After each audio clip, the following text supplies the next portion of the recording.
1045 The Team, 1045theteam.com. Jeff Levac here. We got Andrew Williams with me as well, and we're happy to get our Minnesota Vikings insider information from Larry Fitzgerald Sr.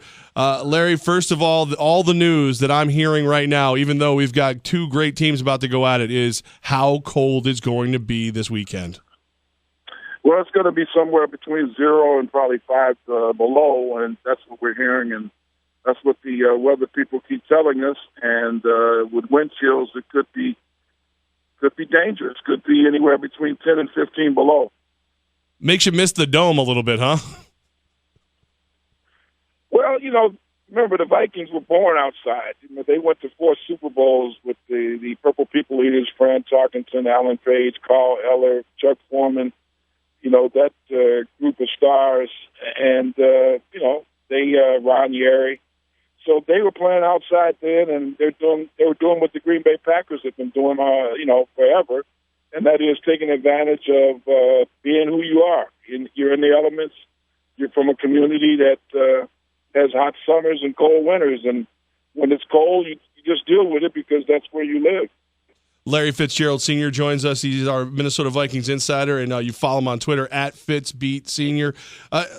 Now, do you feel like this young team is going to be okay in this cold? Is it like I hear your message, and it's 100% on pace. You got to play where you got to play, but this is you got a young quarterback, and with the exception of a couple players, young team. Are they going to be ready for this? Well, sure, they're going to be ready. I mean, they're professionals. They've got a coach. And Mike Zimmer, who's been through this before, he's got a championship ring as an assistant coach and did a great job at Cincinnati with Marvin Lewis for a long time. He got the Vikings. He had them last year without Adrian Peterson, 7-9, and this year he's got them 11-5. Went on the road, as you know, and beat Green Bay, destroyed the Giants in the final game out there in the elements on NBC to get 3 wins in a row going into the playoffs. So. This is a young team.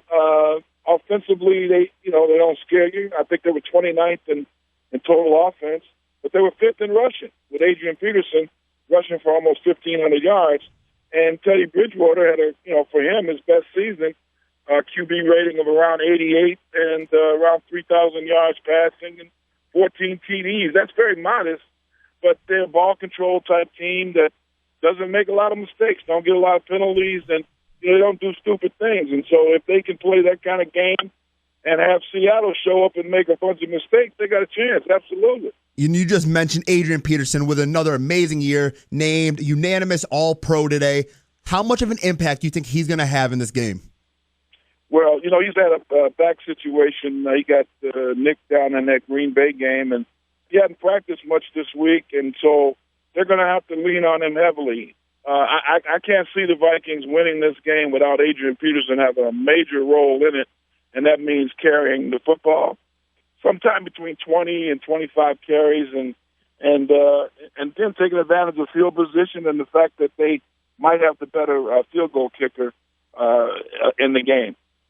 1045 The Team, 1045theteam.com. Nobody knows the Minnesota Vikings like Larry Fitzgerald Sr. Follow him on Twitter at FitzBeatSenior. What matchup makes you the most nervous for the Vikings when they go up against the Seahawks?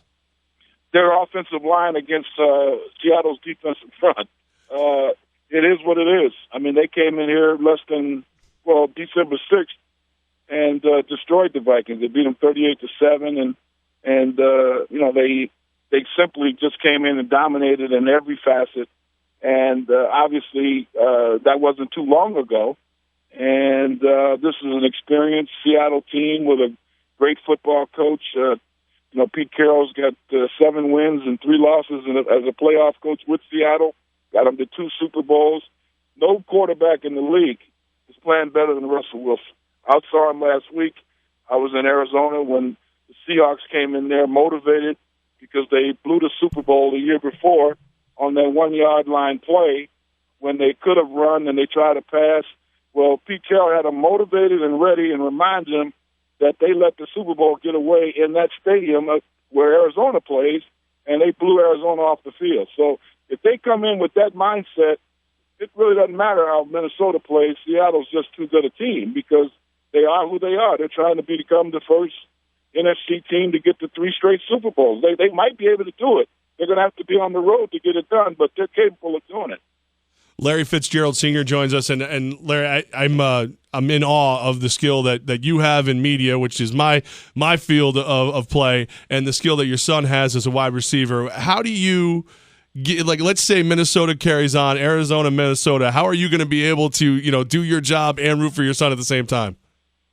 You know what? I appreciate you saying those things, and it means a lot to me. First of all, this is what I do. I've been doing this for 37 years.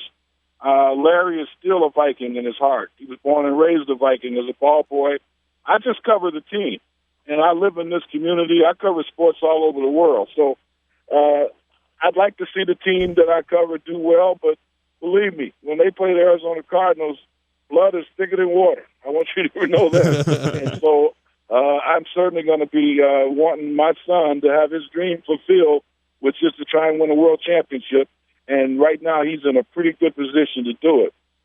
When the contract issues were coming up in Arizona, I, for one, was fantasizing about him going to Minnesota. The ball boy stories, you and Dennis Green's relationship. Did you allow yourself to dream that at all as well?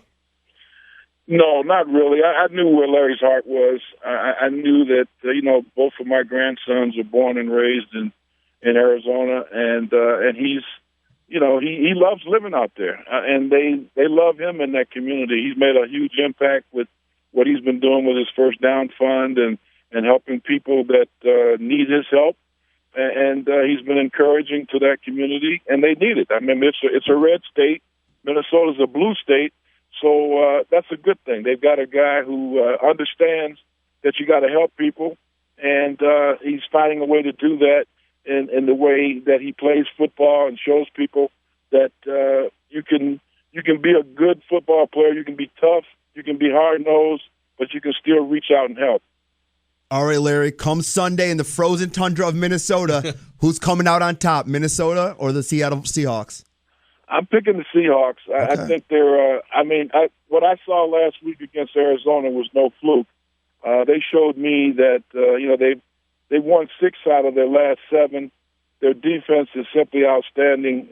Sherman and those guys on the back end, Chancellor, and boy, that defensive front frightens you because they really can get after you, and that's why I think they're a better team. And then I mentioned Russell Wilson, man. This guy.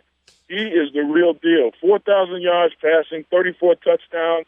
He's run for 500 yards.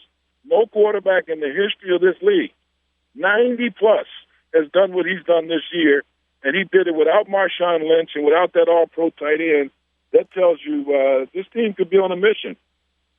Larry, I look at what Coach Zimmer's doing with Minnesota, and he's got them trending way up. How close are they to contending for a title? Well, I think they're getting close. I just think that right now it's just not a good matchup for him playing a team, like Seattle. But he's really brought them along to be able to go and do some big things. They almost beat Denver. They almost beat Arizona, and as you know, they did beat Green Bay. So they've got a pretty good resume coming into this game. But they're going to need some things to happen for them to win this game. And guess what? When you're in the playoffs and you're one of those, you're one of those 12 teams, anybody can go to the Super Bowl. But the key is, can you get on the field when they blow the whistle at 12 o'clock and get it done? That's what it boils down to. And that's why I'm going to be there shivering and cold and watching it and anticipating what happens.